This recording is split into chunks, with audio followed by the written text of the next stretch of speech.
Hi humans, and welcome back to the Unleash and Unveil community. Today I'm going to break down tips on how to create your own masterclass. Specifically, if you're a new earth leader, spiritual entrepreneur, and you're somebody who feels like, I don't want to do that. That feels weird or salesy. I'm going to help you figure out exactly how I've been doing it. That feels honestly so juicy, so good. It almost feels like a free activation, a beautiful workshop, and truly feels in alignment with my highest self, my purpose, and my work. Let's dive right in.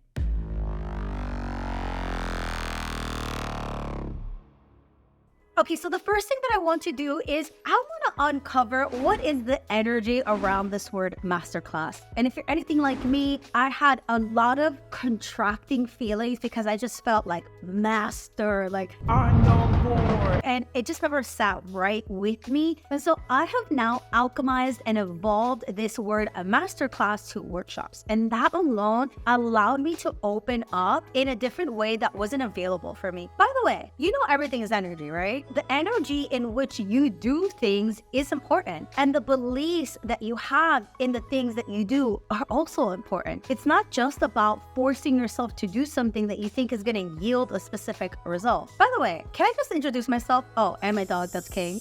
Hi, my name is Melissa. I'm a spiritual business mentor. I have grown and scaled my business to $1 million in sales in 26 months. And one of the things that I did that has me absolutely still loving my business is creating a business that I actually really love and not doing anything for money. And even though lots of currency comes in, I truly am convinced it is because I like the work that I'm actually doing. And so let's get back to this masterclass. Can we alchemize this word? Can you do a class and make it something where people can really feel into your teaching, or you give them a little snippet of what it would feel like to work with you? And so those are the first things that I wanted to share, which is about shifting our perspective over the work that we're doing. Now, let's get right into 3 specific things that I know is going to help you build a masterclass that is absolutely unique to you, can close sales, and for anybody that goes, it's going to be highly, highly valuable.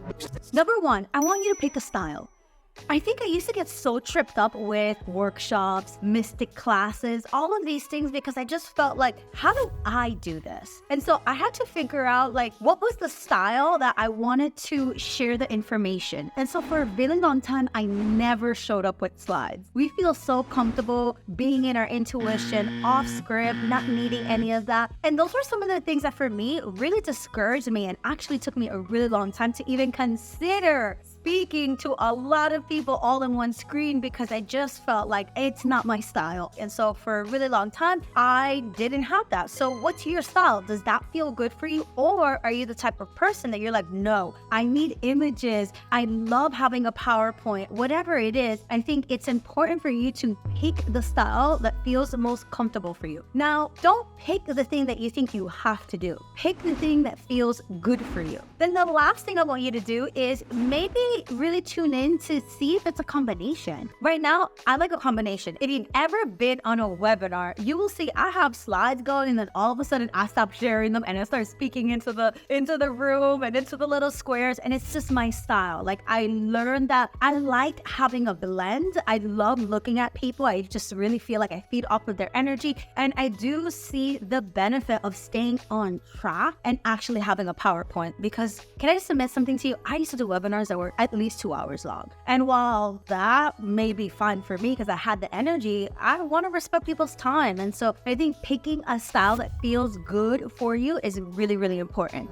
Number 2, another thing that stopped me from ever considering creating a webinar, a workshop, a mystic class, which by the way, it took me 3 whole years. I've been in business now 4, so this means I've only been doing this for like about a full year. And I've had some amazing results from creating a webinar that sells directly into one of my programs. Number 1, it automates the process of doing sales calls and constantly selling one-to-one and rather selling one-to-many. And at the same time, people get a little snippet and they get a taste of how I really teach, how I feel, and how I show up. And so I have found these master classes, mystic classes, workshops super, super valuable. And my highest intention, human, is that we just kind of really release this energy that is around this, and we really tune into like what's actually really the problem? Why do we feel so resistant to a webinar being a spiritual being? And I can tell you it's because you want to be intuitive, and that's great. But at the end of the day, if you're keeping somebody on a community call for more than 2 hours, I think that's a really long time. Number 2 is about making it your own. Beyond just picking your style, which is really a strategy, right? Like, are you going to show up with a PowerPoint slide or not?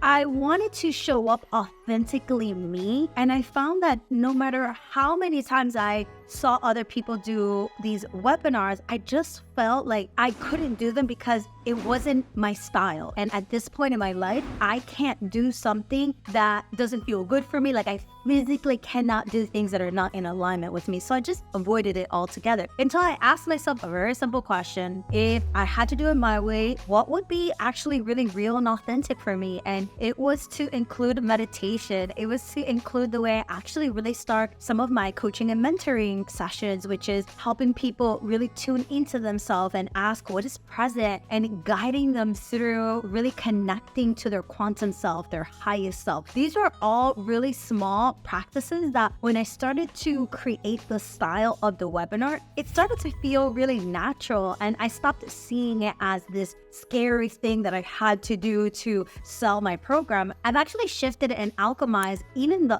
art of me showing up to these webinars as a free coaching call in many ways. It's a free opportunity for my audience and new people to just be in community and really learn from me. It is super value driven, which is absolutely one of the most important things that I hold as the intention for people showing up to a call like this. But the bigger thing is that I made it my own. So I want to ask you, what are the different ways that if you had to have it your way, which you can, what kind of energy can you bring to making this webinar your own? Whether it's you adding an activation, whether it's you guiding a meditation, what are the ways that you see yourself leading a potential workshop in a way that feels so juicy to you that you wouldn't even know the difference if this was a client call or somebody in your community already, right? So think about all the ways that you can be doing this that feels yours and that you can own.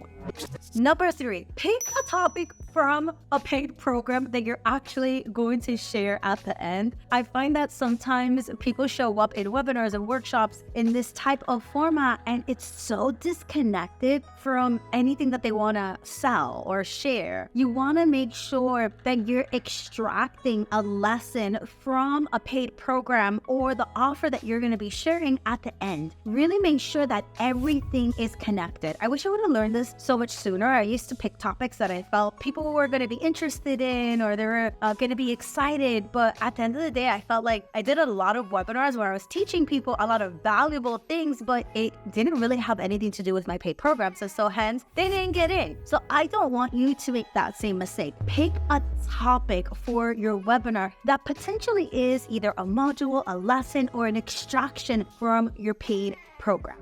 One of the other things that I want to add here to add to this is to pick 3 things that you're going to teach. And so, yes, now you're going to pick a topic and you're going to make that the actual name of the webinar so that it is connected to your paid offer. However, I want you to think about 3 problem areas that your potential client may have and 3 ways that you can be teaching that in some type of video format. And so really get specific here. I think I've been myself in some webinars where I'm like, what is this person teaching me? Like, I was so lost. But I love the magic number of 3. And so think of 3 different topics based on 3 different problems that you can be teaching your ideal client or the person that's watching this beautiful workshop. It's going to be super valuable for them no matter whether they get in or not. And it's something that I have seen huge results. The other thing I want to add here is if you have any frameworks, if you have any ways that you teach certain things, absolutely bring that into your workshop. I think when I think of a workshop, a Masterclass, a webinar, yes, I know that I'm going to be speaking to a lot of people, but I want something tangible to do. Like, is there something that you can give me, like a workbook? Is there a framework that you can teach me? Is there a step 1, 2, 3, 4, 5? Are there things that can really be candy for my mind? These are all proven ways that people actually learn better. And so great, you're giving them a lot of information, but can you walk somebody through a specific framework? Really get specific and get creative in the ways that you show up on this type of training, because it is a great opportunity for people to get to know who you are and your work.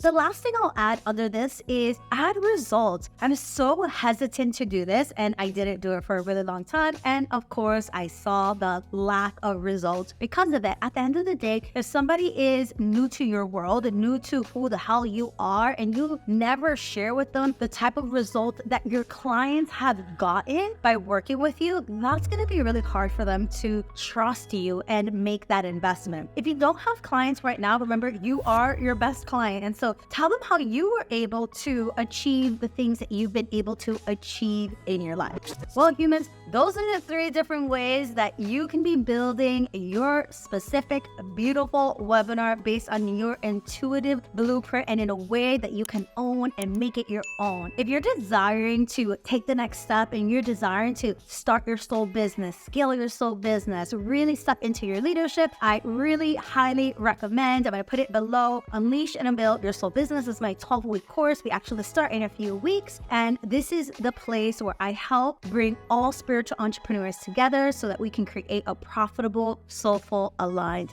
business. All right, humans, go with peace, go with God. See you soon.